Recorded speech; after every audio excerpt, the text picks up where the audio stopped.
오늘 우리에게 주시는 하나님의 말씀은 에베소서 2장 11절부터 18절까지 말씀입니다. 제가 한 절, 여러분이 한 절 교독하도록 하겠습니다.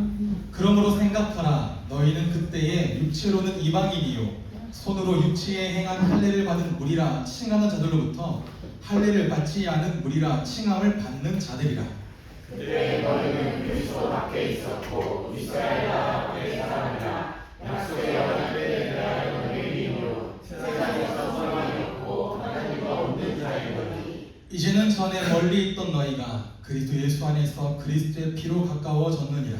그는 우리의 화평이시니라. 그로 하나님을 사사 없으시면서 곧 부중하게 하나님을 자기 육체로 하시고 법조문으로 된 계명의 율법을 폐하셨으니 이는 이 둘로 자기 안에서 한 새 사람을 지어 화평하게 하시고 또 십자가로 이 둘을 한 몸으로 하나님과 화평하게 하려 하시니라. 원수된 것을 십자가로 소멸하시고 또 오셔서 먼데 있는 너희에게 평안을 전하시고 가까운 데 있는 자들에게 평안을 전하셨으니 이는 그로 말미암아 우리들이 한 성령 안에서 아버지의 나아감을 얻게 하려 하시니라. 아멘. 이 시간 함께 읽은 말씀 가지고 막힌 담을 허무시는 그리스도, 막힌 담을 허무시는 그리스도라는 제목으로 함께 주일 말씀을 나누도록 하겠습니다. 우리가 계속해서 함께 나누고 있는 이 에베소서는 우리가 신앙생활을 하는 데 있어서 꼭 필요한 것들을 좀 모아서 만들어 놓은, 마치 뭐와 같느냐? 신앙의 엑기스마도 같은 성경책이 바로 에베소서입니다. 그래서 신앙생활 가운데 가장 중요한 복음과 교회라는 두 가지 관점에서 접근하는데, 먼저는 하나님께서 복음이신 예수 그리스도 안에서 이 교회를 어떻게 세워 가시는지가 나타나 있고, 그리고 이제 교회된 우리가 복음을 우리의 삶 속에 나타내는 교회다운 삶, 교회다운 교회로 어떻게 살아갈 수 있겠느냐, 이 두 가지를 다루는 내용들인데, 이 복음과 교회라는 중요한 주제 안에서 아주 중요한 논점들을 굉장히 함축해서 담아내고 있는 책이 에베소서입니다. 그러다 보니 욕심을 내면 하나하나 세밀하게 다 다루고 싶은 마음도 있고, 그러다 보니 저도 굉장히 많이 공부하게 되어지는, 또 알아가게 되어지는 굉장히 좋은 성경인데, 그런데 그걸 다 나눌 수는 없겠죠. 오늘 본문만 하더라도 굉장히 중요한 내용들이 굉장히 많은데 좀 다 다룰 수는 없고, 이 시간 제가 전달하고자 하는 바들을 전달해 드리려고 합니다. 우리가 기억해야 될 것은 이러한 에베소서를 다루기 시작하면서 이 에베소서 시리즈의 주제를 교회답게라는 주제를 잡고 시작했습니다. 다시 이 주제를 말씀드리고 상기시켜 드리는 것은 우리가 이 말씀을 통해 하나님께서 그리스도의 몸된 교회, 그 그리스도의 몸된 교회가 누구냐? 바로 나 자신이거든요. 교회된 나를 어떻게 세우셨는지 성경을 통해 확인해 가자는 거죠. 그 초점을 가지고 말씀을 듣고 이해하고 또 확인하자는 겁니다. 그러면서 자, 이제 성경이 말씀하신 교회됨이 무엇인지 알았다면 그 교회다운 모습을 향해 누가, 먼저 내가, 그리고 교회 공동체된 우리가 어떻게 나아갈 것이냐들을 함께 확인해 가자는 것이 오늘이 에베소서 전체 시리즈의 중요한 방향이라는 겁니다. 그러면서 지난주에는 에베소서 2장 1절부터 10절까지 말씀을 통해 우리가 받은 구원이 무엇인지에 대해서 함께 나눴습니다. 죄와 허물로 완전히 죽었던 우리, 그래서 본질상 진노의 자녀이기 때문에 스스로는 구원을 얻을 수 있는, 스스로는 구원을 받을 수 있는, 구원을 행할 수 있는 가능성이 0.1%도 없었던 존재였던 우리입니다. 본질상 진노의 자녀. 근데 뭐라 말씀하십니까?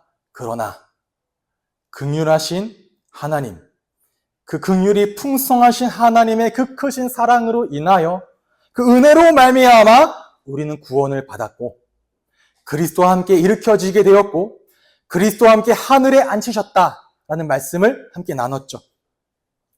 이 사실을 마음의 믿음으로, 근데 그 은혜마저도 무엇이냐? 믿음마저도 무엇이냐? 은혜입니다. 믿음마저도 은혜인 거예요.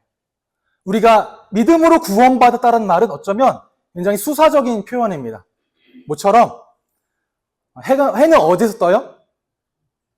동에서 뜨죠. 진짜 해가 동에서 뜨는 겁니까? 과학적으로? 지구가 도는 거잖아요. 지구가 돌다 보니 동쪽에서 해가 비친 방면으로 지구가 도는 거죠. 그리고 우리는 뭐라 표현해요? 해는 동쪽에서 뜹니다. 그 은혜로 우리가 구원을 받았지만 믿음으로 구원을 받지만 그 믿음마저도 은혜라는 거죠. 그걸 믿음으로 구원받았습니다라는 걸로 우리가 표현한다라는 거예요. 그 은혜로, 그 믿음으로 구원을 받게 되어지는데 그래서 교회는 철저히 어떠한 공동체냐? 따라해 봅시다. 구원의 공동체. 교회는 철저히 구원의 공동체입니다. 교회 공동체의 모임과 세상의 다른 공동체, 커뮤니티, 동아리, 무슨 회의 모임과 구분짓는 가장 큰 차이점은 무엇이냐면 교회는 구원받은 자들의 모임이라는 거예요. 우리의 사귐과 우리의 교제와 우리의 모임의 가장 기본은 예수 그리스도를 믿음으로 구원받는다라는 동일한 믿음의 고백을 하는 사람들이 모여서 함께 교제하고 함께 나누고 함께 예배한다라는 거죠. 어떤 사람들이요, 허물과 죄로 죽었던 허물과 죄로 죽었던 자를 하나님의 은혜로 인하여 믿음으로 말미암아 구원함을 받았다라는 인생의 놀라운 반전을 경험한 사람들이, 그 구원의 반전을 경험한 사람들이, 그리고 또 그 구원을 더 탐구해 가고자 하는 사람들, 그 구원을 찾고자 하는 사람들. 그래서 해외에서는 구도자라 말합니다. 구원의 도를 찾는 사람들이 나와 함께 예배하는 곳, 모이는 곳, 나누는 곳, 사귀는 곳이 바로 교회라는 거죠. 그래서 여러분, 교회 나오시거든 다른 것보다도 구원의 축복을 늘 맛보고 누리게 되시기를 바랍니다. 내가 받은 구원이 어떠한 것인지 알고 늘 기억하는 것, 그리고 내가 받은 구원을 알았다면 그것을 우리의 일상의 모든 자리에서 경험해가는 것이죠. 그런 가운데 내가 경험한 이 구원을 다른 사람들과 함께 나누게 되어지고 드러내게 되어지고, 그렇게 드러내고 나누는 가운데 그들을 또한 이 구원의 자리로 이끌게 되기를 기도하는 바입니다. 그렇게 해서 우리가 만난 그 사람도 본질상 진노의 자녀요, 죄와 허물로 죽었던 사람들인데 그 사람의 그 깊은 내면, 그것은 하나님의 그 크신 사랑이 아니면 회복되어질 수 없는 그 본질인데 그게 건드려지고 그게 회복되어지고 그렇게 그리스도 십자가로 이끌려 그들이 구원함을 받게 되어지는 그 역사, 하나님과 화목하게 되어져서 하나님의 백성으로 새롭게 세워지는 그런 은혜가 우리에게, 여러분들에게, 우리의 모든 삶의 자리마다 늘 있게 되기를 기도하며 축복합니다. 왜 이 이야기를 먼저 시작하면서 나누고 있느냐? 제가 지금 이야기한 이 구원을 기억하고 경험하고 나눈다라는 이 내용들이 오늘 본문이 이야기하고자 하는 바와 그대로 연결되기 때문에 그렇습니다. 에베소 2장 1절부터 10절까지 나눴던 그 내용이 어쩌면 다시 한번 반복되어지는 것 같은 내용이 오늘 본문인데 무엇을 말하고 있느냐? 11절부터 12절까지는 그리스도 밖에 있을 때 우리가 어떠했는지들을 말해요. 기억해. 그때 너희가 어떠했는지를. 그리고 나서 그런 우리에게, 그런 나에게 주어진 놀라운 하나님의 구원의 은혜가 어떠한지를 또 뭐해라? 기억해라. 이제 우리가 그리스도의 피로 가까워졌다 라고 말씀하시죠. 자, 이제 그 은혜를 우리가 입었는데 그 은혜의 자리에 그냥 가만히 머물러 있는 것이 아니라 거기서 더 나아가 그리스도 안에서 서로를 화목하게 하며 함께 교회된 몸을 이루어 가라는 겁니다. 그게 14절 이후에 나오는 내용들, 길게는 22절까지의 내용들이죠. 기억하라, 너희는 밖에 있었어. 그러나 이제는 그리스도의 피로 가까워졌느니라. 어떻게 가까워졌느냐? 그리스도가 화평이시다. 그러니 서로 화목하게 되어 하나님께 함께 나아가라 라는 내용이 오늘의 내용이겠죠. 그렇다면 자, 이제 우리에게 주어진 은혜가 무엇인지, 그리고 하나님께서 교회된 우리를 어떻게 세워 가시는지 오늘 말씀을 통해 함께 확인하며 오늘도 교회답게 다서게 되시기를 주님의 이름으로 축복합니다. 그럼 먼저 11절 함께 읽어보겠습니다. 시작.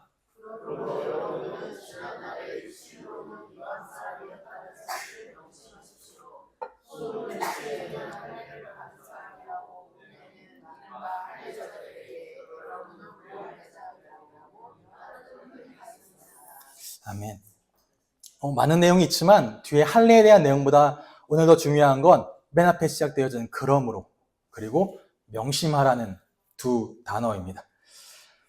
개역개정은 이렇게 시작하죠. 그러므로 생각하라. 그러므로 생각하라. 새 번역에는 그러므로 명심하라 라고 번역이 되어져 있는데, 여기서 생각하라 라는 헬라어 단어는 문에모네오입니다. 문에모네오. 이 말은 기억하라, 연습하라, 생각하라.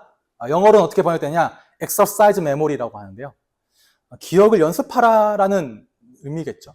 기억하라, 연습하라, 생각하라입니다. 그래서 그러므로 생각하라라는 말은 그냥 머릿속에 한번 떠올려봐라는 의미가 아닌 거예요. 구원? 그래? 라고 떠올려보라는 단순히 생각하라는 것이 아니라 무엇인가를 잊어버리지 않기 위해서 계속해서 반복하여 연습하는 것이 문에모네오입니다. 계속해서 반복하여 연습하는 것. 우리 아이들이 학업의 과정 동안 곱셈을 배우거나 나눗셈을 배우거나 수학 규칙을 배울 때 계속 뭐예요? 문제를 계속 연습하여 풀게 하죠. 왜냐? 단순히 그냥 푸는 것이 아니라 그 수에 대한 공식들을 내가 기억하고 암기하고 익숙해지게 하기 위해서 계속 문제를 푸는 거잖아요. 연습 문제를 푸는 거잖아요. 기억하라는 겁니다. 연습하라는 거예요. 그럼 오늘 기억하라는 내용이 무엇이겠습니까? 무엇을 연습하라는 건가요? 너희가 하나님의 그 크신 사랑으로 구원을 받았니? 너희가 그 은혜로 인하여 믿음으로 말미암아 구원을 받았니? 그러면 너희가 꼭 기억해야 할 것이 있어. 너희가 잊어버리면 안 되는 것이 있어. 그러니 뭐해? 기억해. 기억하는데 기억하고 또 기억하고 또 기억해. 계속해서 기억해. 너희가 그리스도인이라면 잊어버리면 안 되는 것들이 있다. 이걸 연습해. 기억해. 너에게 새겨. 그 이야기인 거예요. 기억하라. 계속해서 기억하라. 성경에서 기억하라는 말은 단순히 과거의 어떤 사건을 기억하라 라는 말이 아니라 그때 주어진 은혜를 다시 붙잡으라는 겁니다. 구약을 보면 이런 내용들이 굉장히 많이 나오죠. 너는 애굽 땅에서 종 되었던 것을 기억해라. 내 하나님 여호와께서 광야 동안에 너희를 어떻게 인도하셨는지를 기억하라. 이 말이 굉장히 많이 반복되어집니다. 즉 무슨 말을 하느냐? 너네 얼마나 힘들게 살았는지 기억해. 광야에서 얼마나 고생했는지 기억해 라는 말이 아니잖아요. 하나님이 너희를 어디에서 어떻게 건져내셨는지, 너희가 어디에서 건짐을 받았는지, 너희가 어떻게 건짐받아 지금 이 자리에 어떻게 서게 되었는지를 뭐해? 기억해. 그 은혜를, 그 은혜의 깊이를, 그 은혜의 자리를 기억하고 뭐해라? 살아가라라는 말이 기억하라는 겁니다. 그러면 첫 번째로 뭘 기억하라는 거냐? 그게 12절입니다. 그때 여러분은 그리스도와 상관이 없었고 이스라엘 공동체에서 제외되어서 약속의 언약과 무관한 외인으로서 세상에서 아무런 소망이 없이 하나님도 없이 살았습니다. 를 기억하라는 거예요. 오늘 본문이 우리에게 기억하라는 내용이 지난주에 다뤘던 1절부터 10절의 내용과 동일하게 연결이 되죠. 그러면서 이 그때 여러분은 이란 말은 마치 뭐와 같아요? 2장 2절과 동일합니다. 그때의 너희는 세상의 풍조를 따르며 불순종의 아들들 가운데 거하는 공중권세 잡은 자를 따르며 동일하죠. 11절에도 너희는 그때에, 12절에도 그때의 너희는, 2절에도 그때의 너희는 뭐냐? 먼저 기억해. 전에 우리가 어떠한 상태였는지, 우리가 어디로부터 구원함을 받았는지를 기억하라는 거예요. 그러면서 반복되는 게 계속 언급한 게 무엇이냐? 총 5가지를 말하면서 그 5가지 모두가 결핍되어 있었어. 그 5가지 모두로부터 단절되어 있었어. 너희는. 그 상태라는 걸 말해요. 여러분, 물론 하나하나의 의미도 있겠습니다만 5가지입니다. 한두 가지를 말하는 게 아니에요. 5가지를 말합니다. 저는 5가지라고 하니까요, 마치 저라는 사람을 큰 물류센터에 가면 이만한 랩핑이 있거든요. 그거를 저도 이렇게 회사에서 일할 때 그걸 해봤는데 그게 안 무너지게 그 랩핑을 몇 번이나 감아요. 그래야 지게로 떠서 컨테이너에 실어버리면 안 무너지잖아요. 마치 저라는 사람을 그 랩핑으로 5겹을 쌓아놓은 것 같은 그 답답함. 배달음식 시킬 때 한 겹에 싸주지 않잖아요. 그거를 한 번, 2번, 3번은 겹겹이 쌓아야 밀봉되어져서 안에 있는 음식물이 안 쏟아져 내립니다. 그럼 5겹으로 감아놨다면 안과 밖은 안 통하는 거예요. 단절, 완전한 단절, 완전한 외부로부터의 결핍인 거죠. 이 말이 단순히 너네 힘들게 살았어 라고 말한 게 아닙니다. 언약 밖에 있는 우리의 삶이 결핍이, 부족함이 계속 누적되었기 때문에 그로 인해 근원적으로 공허할 수밖에 없었던 상태. 그래서 근원적으로 답답할 수밖에 없었고, 그래서 성경이 말하는 바 비참하고 처참할 수밖에 없었던 삶이었다라는 거죠. 그때의 우리가. 예수 그리스도를 알기 전에 우리는 죄와 허물로 죽었기 때문에 불순종의 영에 이끌려 세상 풍조를 따라 이리저리 휩쓸리며 살아갈 수밖에 없었고, 그 가운데 우리의 마음과 우리의 육체가 바라고 원하는 대로 행동을 하지만 하나님의 진노로부터는 벗어날 수 없는 존재가 우리였습니다. 그런 우리가 그리스도 밖에 있었기 때문에 그리스도라고 말하는 구원의 언약을 알지 못했어요. 이스라엘 공동체 밖에 있었고 그 이스라엘 공동체에 주어진 약속의 언약과 상관이 없었기 때문에 약속의 백성들에게 주시는 놀라운 축복과 보호와 통치를 맛볼 수 없었습니다. 그러니 뭐가 없어요? 영원한 생명 바라지 않아요. 영원한 소망, 영원한 기쁨, 영원한 평안에 대한 소망도 없었습니다. 그 모든 원인은 하나님을 알지 못하고 또 하나님을 존재를 인정하지 않고 하나님 없이 살아갔기 때문이라고 오늘 성경이 말하죠. 이 말을 바울이 에베소 2장 1절부터 3절까지 또 에베소 2장 11절부터 12절까지 계속 언급하는 이유는 여러분에게 그 과거의 상처를 상기시켜서 아프게 막 후벼 파고 너 그땐 그랬어. 너 그때는 이렇게 존재 자체도 여겨지지 않던 굉장히 초라한 사람이었어 라고 말하는 게 아니에요.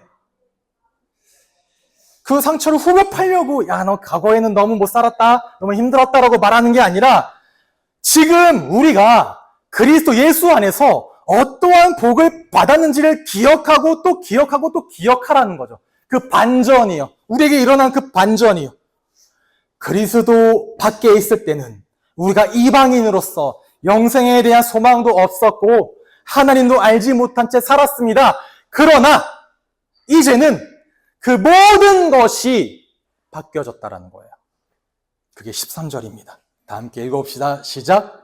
여러분이 전에는 하나님에게서 멀리 떨어져 있었는데 이제는 그리스도 예수 안에서 그분의 피로 하나님께 가까워졌습니다. 아멘. 어쩌면 이 13절의 말씀이 제가 생각하는 이 본문에서 가장 하이라이트이기도 하지만 에베소서 전반부라 말하는 1장부터 3장까지의 모든 내용 중에 가장 클라이막스로 치닫는 내용이 오늘 이 본문의 특히 13절입니다. 어떤 게 반복됩니까? 전에는, 그러나 이제는 멀리 떨어져 있었는데 가까워졌다 라고 말하는 두 가지 상태, 전에는 멀리 떨어져 있었으나 이제는 가까워졌다라는 이 두 가지의 대조를 하면서 우리에게 일어난 구원이 얼마나 극적인 반전인지를 너무 잘 보여주고 있는 거예요. 전에는, 이제는. 우리가 전에는 그 절망적인 결핍과 부족과 속박되어진 상태에 있었고, 그래서 하나님과 멀리 떨어져 살 수밖에 없었던 우리였는데, 이제는 우리가 그 그리스도를 믿음으로 그리스도와 연합하게 되었고, 그리스도 예수 안에서 하나님과 가까워졌다. 그리스도 밖에 있던 우리가 이제는 그리스도 안에 거하게 되었고, 소망이 없던 우리가 이제는 영원한 소망을 품게 되었고, 구원과 상관없었던 우리가 이제는 구원의 약속에 참여하게 되었다라는 거죠. 하나님 없이 살던 우리가 이제는 세상 끝날까지 내가 너와 함께 하겠다고 하시는 그 하나님께서 약속대로 지금 성령으로 우리와 함께 하십니다. 전에는, 이제는, 전에는 멀리 떨어져 있었는데 이제는 가까이 왔는데 그것도 너무나도 가까이 오게 된 이 반전의 은혜가 어떠한지를 뭐 하라고요? 기억해라, 생각해라, 연습해라, 너에게 붙잡아라. 반전의 은혜를. 지난주에도 말씀드렸다시피요, 구원받기 이전의 나의 상태, 나의 실존이 얼마나 낮고 처참한지와 그런 우리에게 베풀어 주신 그 하나님의 은혜와 긍휼과 사랑이 얼마나 크고 놀라운지를 알수록 그 사이를 메우는 그리스도의 십자가는 우리에게 너무나 크게 다가옵니다. 이게 도표로 그리면 이러해요. 시간이 지나서 컨버션이 뭐냐? 회심이 일어나게 되어지면 두 가지 축이 이렇게 벌어지는데, 확대되어지는데, 위의 축은 하나님의 거룩하심, 하나님의 능력, 하나님의 은혜, 하나님의 역사를 내가 인식하는 것이 점점점 커지고, 또 그와 함께 내가 얼마나 처참한 죄인인지를 복음 앞에 서면 설수록 알아가고 깨달아가게 되어지면 그 폭은 뭐가 채우냐? 십자가가 그 폭을 다 채운다는 거죠. 하나님의 은혜가 내게 너무나 크고 구원받기 전에 내 상태가 너무나 비참할수록 그 사이를 메워 일으키시는 그리스도의 사랑과 은혜는 너무나 크다는 겁니다. 그런데 우리는 어떻게 하느냐? 이걸 메워요. 뭐로 메우냐? 나는 선해 라는 위선으로 아래축을 메우고, 나는 할 수 있어 라고 말하는 행함으로 위축을 메웁니다. 그러면 가면 갈수록 그리스도의 십자가는 커지지 않아요. 작아지죠, 나에게. 하나님의 은혜와 사랑과 긍휼이 얼마나 큰지, 그걸 받지 못한 전에 내가 얼마나 비참하고 부족하고 결핍되어진 타락한 존재였는지들을 뭐 하라고요? 기억해라. 이제 가까워졌어 라는 말이죠. 가까워졌어. 이 가까워졌다라는 말은요, 능동적인 동사가 아닙니다. 예를 들어 앞에 계신 이재원 장로님, 가까워졌다고 할 때요, 장로님이 저에게 나아오신 게 아니에요. 내가 가까이 다가간 게 아니라 누군가 나에게 가까이 와서 손을 잡고 끌어당긴 거죠. 가까이로. 이게 가까워졌다는 겁니다. 능동적인 게 아니라 아무것도 하지 않았던, 할 수 없었던 나의 손을 누군가 붙잡고 이끌어낸 거죠. 왜? 나는 내가 구원이 필요한 줄 몰랐어요. 나는 나에게 구원이 와야 되는 것도 몰랐어요. 그런데 내가 알기 전 하나님의 은혜는 이미 시작되었고 그 사랑이 이미 내게 와 있는데 뭐하고 있었어요? 몰랐어요. 알지 못했어요. 그런데 부르시는 거예요. 하나님께서 나를 부르시는 거예요. 예수 그리스도를 이 땅에 보내셔서 피를 흘리심으로 너의 모든 죄가 대속되었음을 누구를 통하여? 성령을 통하여 부르시는 거예요. 알게 하시는 거예요. 내 마음에 속삭이시는 거예요. 그것을 알고 반응하도록 생명을 주신 거죠. 그렇게 가까이 당기신 겁니다. 성경이 말하죠. 그 사랑이 먼저 시작되었고 그 사랑이 나를 강권하여 이끌어 내셨습니다. 요한복음 1장, 요한일서 4장 9절과 10절에 말하는 게 그거예요. 어떻게 구원받았습니까? 여러분, 우리가 하나님을 먼저 사랑한 것이 아닙니다. 하나님이 우리를 사랑하셔서 우리의 죄를 대속하기 위하여 화목제물로 그의 아들을 보내심으로 우리의 구원이 시작되었습니다. 라는 내용이죠. 그게 사랑입니다. 라고 말해요. 이런 찬양 있죠. 주 예수 내가 알기 전 날 먼저 사랑했네. 그 크신 사랑 나타나 내 영혼 거듭났네. 라는 그 찬양의 그 첫 줄 가사. 내가 주 예수를 알기 전 그가 나를 먼저 사랑하시고 그 크신 사랑이 내게 나타나 내 영혼을 살리시고 세우셨습니다. 라는 거죠. 그러면 이 구원이 우리에게 얼마나 큰 기쁨이고 감동이고 감사인지를 기억하시길 바랍니다. 기억하세요. 기억하라고 말씀하십니다. 기억하라는 말은 현재형으로 쓰여요. 즉 계속 기억하는 겁니다. 어제도 기억하고 오늘도 기억하고 내일도 기억해, 계속 기억해 라고 말하는 거죠. 왜요? 우리는 또 그렇게 살아가거든요. 어떻게 살아가느냐? 이미 그리스도 안에 와 있는데 그리스도 밖에 있는 것처럼 살아갑니다. 하나님이 이런 책 제목이 있어요. 시퍼렇게 살아계신 하나님. 어떻게 살아계신지 알겠습니까? 시퍼렇게 눈을 뜨고 살아계신 하나님. 하나님이 시퍼렇게 살아계시는데 내 삶에 마치 하나님이란 존재가 안 계신 것처럼 살고 계시지는 않습니까? 그래서 하나님의 마음, 하나님의 사랑, 하나님의 뜻, 하나님의 목적, 하나님의 통치가 나와는 상관없는 것처럼 살고 있지는 않습니까? 하나님 나라에 속한 그 복과 그 통치와 그 소망은 다 잊어버리고 다시 세상의 통치를 따라 세상의 소망을 쫓아 세상의 복을 구하며 살고 있지는 않냐라는 거죠. 이 뭐해라? 기억해라. 그때와 이제를 비교하며 기억하고 구원의 이전과 구원의 이후를 생각하며 살아가라. 그래서 구원받은 자의 삶을 연습해. 그리스도인의 삶을 계속해서 연습해라. 란 말. 멀리 떨어져 있던 우리가 하나님과 가까워졌고 하나님이 우리 안에, 우리가 하나님 안에 너무나 밀접되어 있는 관계가 되었다는 겁니다. 이를 뭐해라? 기뻐해, 기억해, 그 감사해, 그 마음 가지고 주와 동행하는 삶이 다 되시기를 주님의 이름으로 축복합니다. 14절 다 함께 읽어보겠습니다. 시작.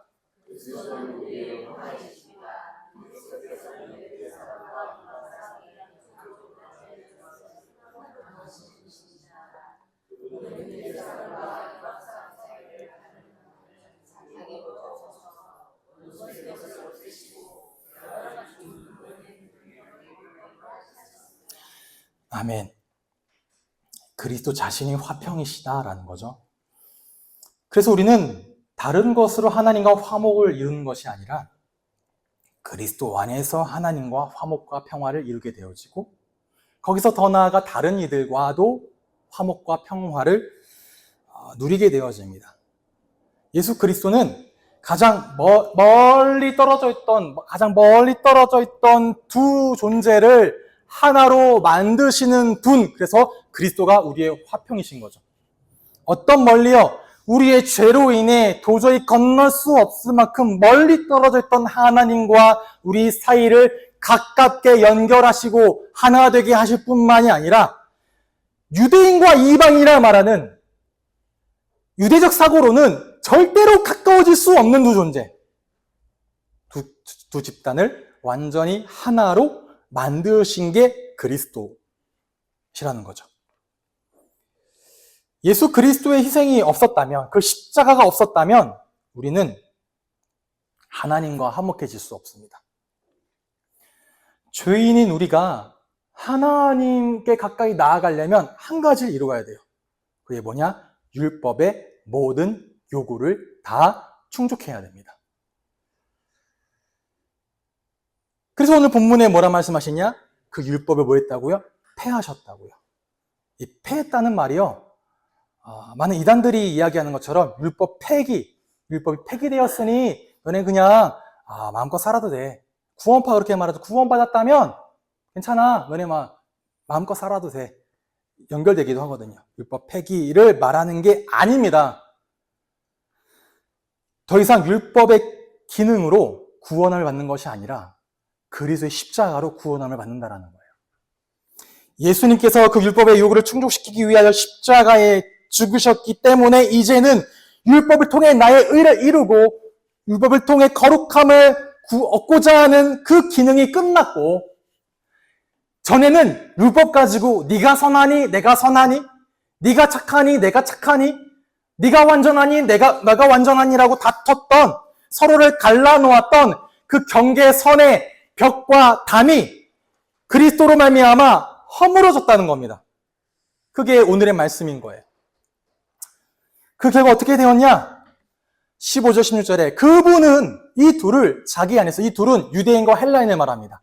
이 둘을 자기 안에서 하나의 새 사람으로 만들어서 평화를 이루시고 원수된 것을 십자가로 소멸하시고 이 둘을 한 몸으로 만드셔서 하나님과 화해시키셨습니다. 말합니다. 가장 중요한 단어가 무엇이냐? 하나의 새 사람입니다. 하나의 새 사람. 이 하나의 새 사람은 먼저 우리가 그리스도 안에서 새로운 피조물이 되었다라는 거예요. 우리가 예수 그리스도를 믿어 하나님의 자녀로 거듭나게 될 때 새로운 피조물이 되어지죠. 새로운 사람이 되어지죠. 그런데 이 피조물은 그냥 독립되어진 나 한 사람의 인격체를 말하지 않아요.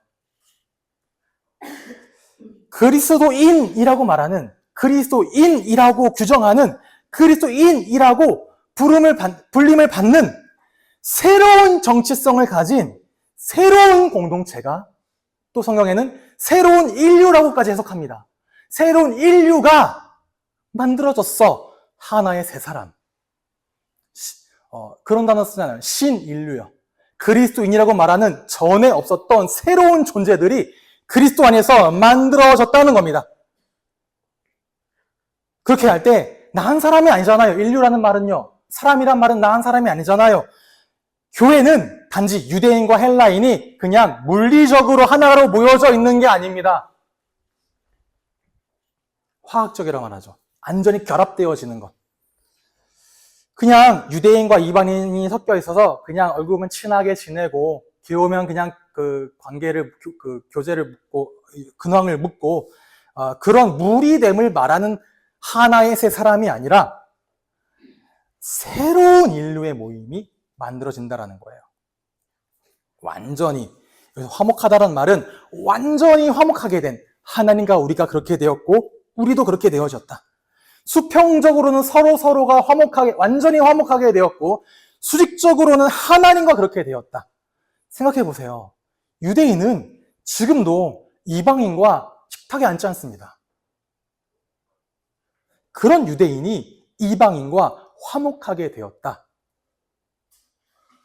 이 모든 화목이 그리스도 안에 이루어졌다는 말은 교회는 우리가 이전에 누구였는지, 무슨 일을 하고 살았든지 상관하지 않습니다.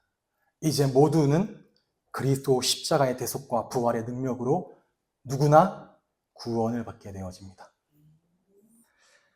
우리가, 여러분이 이전에 어떠한 삶을 살았든지 지금 어떠한 모습으로 살아가고 있는지 상관없이 그리스도로 구원받은 우리는 교회라는 공동체를 통해 하나로 묶여지게 됩니다. 나와 너의 수준과 나와 너의 상황과 나와 너의 상태로 가르지 않는다는 거예요. 그것은 뭐로 가느냐? 인격, 인품, 문화? 아니요. 오직 그리스도만이 가능하게 합니다. 왜요? 교회는 그리스도라는 같은 믿음을 고백하는 사람들의 모임이기 때문에 그래요. 17절에 이렇게 말씀하시죠. 그리스도께서 오셔서 멀리 떨어져 있는 너희 이방인들에게도 평화의 복음을 전하시고 이미 가까이 속해 있던 유대인들에게도 평화의 복음을 전하셨다라고요. 그 모든 자들에게 평화의 복음을 전하셔서 그리스도 안에 하나 되게 하셨기 때문에 뭐라고 바울이 고백합니까? 너희는 유대인이나 헬라인이나 종이나 자유인이나 남자나 여자나 다 그리스도 예수 안에서 하나다. 절대 하나 될 수 없는 존재들을 하나로 만드시는 예수 그리스도 안에. 그래서 모든 사람이 그리스도 안에서 하나이고 또 하나가 돼야 돼요. 앞서 교회는 구원의 공동체라고 말씀드렸죠. 또 교회는 뭐냐? 하나됨의 공동체입니다. 하나됨의 공동체예요. 교회의 우선순위에는 뭐가 있냐? 하나 되게 하는 게 있어요. 하나 되게 하는 것. 이를 위해 예수 그리스도께서 모든 막힌 담을 허무시고 원수된 것을 소멸시키셨습니다. 어떻게? 먼저는 우리와 하나님이 늘 하나 되어지는 것이 교회예요. 둘째는 교회 안에서 지체된 우리가 서로가 하나 되어지는 것이 교회고, 마지막으로는 보편교회, 즉 이 땅에 부르심을 받은 모든 교회가 하나요. 또 이 땅에 선택함을 받은 모든 이웃도 하나입니다. 교회에 이 하나됨이 깨어지면 그때부터 교회는 교회됨을 잃어버려요. 교회 안에 일어나는 수많은 문제들이 뭐냐? 하나됨을 잃어버리는 거죠. 전에도 말씀드렸던 그 부산의 그 교회에 새로운 목사님이 청빙되셨더라고요. 근데 이해가 안 되는 건 왜 그 이전의 목사님을 원로로 이렇게 세웠는지는 잘 모르겠어요. 이해는 안 돼요, 저는요. 원로라는 말은 교회가 그분의 모든 노후까지 다 보장해 준다는 거거든요. 이유가 나름대로 이유가 있겠습니다만. 근데 그 문제가 생긴 게 뭐냐? 담임 목사와 부교육자가 하나가 아닌 거예요. 그러니 이 하나됨이 깨어지니 교회가 교회로서의 모습을 잃고 성경의 말씀처럼 밖에 버려져 사람들 발에 짓밟히는 거죠. 소금의 맛을 잃어버리니 세상과 동일해집니다. 복음은 모든 막힌 담과 모든 막힌 벽을 허물어버립니다. 그리스도께서 모든 담을 허무셨습니다. 그럼 질문을 하시는 거예요. 자, 예수 그리스도가 너희의 모든 막힌 담을 허무셨다. 그러면 너희는 도대체 어떠한 담을 쌓고 살아가고 있냐라는 거죠. 그런 얘기들 많이 이슈화 되지 않습니까? 제가 학교에 갔더니 학교 근처에 아파트 브랜드 이름 되면은 뭔지 모르겠지만 굉장히 브라운스톤입니까? 굉장히 하이 퀄리티의 아파트인 것 같더라고요. 갔더니 보통 아파트는 입구가 굉장히 많잖아요. 거기는 단지를 벽으로 이렇게 둘러싸서 입구가 딱 2개더라고요. 들어갈 수 있는 문이 어디 있나 봤어요. 그랬더니 딱 2개예요. 뭐냐? 담을 쌓고 제한해 놓는 거죠. 뭐야? 너희와 우리는 달라. 우린 여기에 살만한 자격과 배경이 있어. 그러니 우리는 우리의 안전을 우리가 스스로 구할 거고, 우리끼리 친해질 거고, 우리끼리 놀 거야. 아파트도 그런 거 많죠. 아파트 단지 내 분양받은 아파트와 임대받은 아파트의 색깔을 다르게 칠하고, 임대인이 다니는 통로와 분양주민이 다니는 통로를 다르게 만들어 놓고, 단지 안에 철조망을 세워 서로 건너가지 못하게 합니다. 벽을 쌓고 담을 세우는 예시들이죠. 그리스도의 공로로 구원을 받았고 그리스도께서 모든 막힌 담을 허무셨는데 우린 여전히 또 담을 쌓는 거예요. 뭐로? 내 정체성, 내 취향, 내 상처, 내 우월감 하나하나 들어보면 지극히 합당합니다. 지극히 맞는 말이에요. 그래서 그게 그렇게 맞아 보여요. 왜? 세상은 그렇게 말하거든요. 그런데 교회 안에서 교회의 사명을 감당해야 될 우리가 이 내 의와 내 기준을 앞세워 선을 긋는 거죠. 나와 너의 선. 여기까지. 더 이상 나는 더 나아가지 않아. 당신도 우리를 건너오지 말아요. 그냥 이 정도면 딱 좋아요. 그렇게 벽을 세우고 선을 긋고 담을 지어 거리 두기를 합당화하고 있지는 않습니까? 그러니 뭐해라? 기억해. 구원을. 예수 그리스도는 모든 벽과 담을 허무셨다. 이를 위해 먼저 순종하셔서 자기의 육체를 허무셨다. 그리고 우리가 손을 내밀어 주었습니다. 그렇게 우리의 구원이 시작되었어요. 그렇게 우리는 구원받았습니다. 그러면 우리도 한 주간 살아가는 가운데 교회에서든 가정에서든 직장에서든 가는 곳 어디서든 일상의 자리에서 삶의 자리에서 예수 그리스도가 허물어 우리에게 손을 내밀어 주신 것처럼 우리도 우리의 이웃들에게 우리의 담을 허물어 손을 내밀어 줘야 된다는 거죠.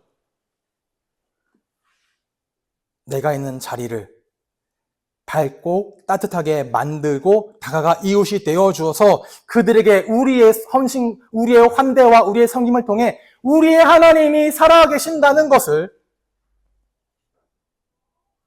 알려주는 것, 드러내는 것.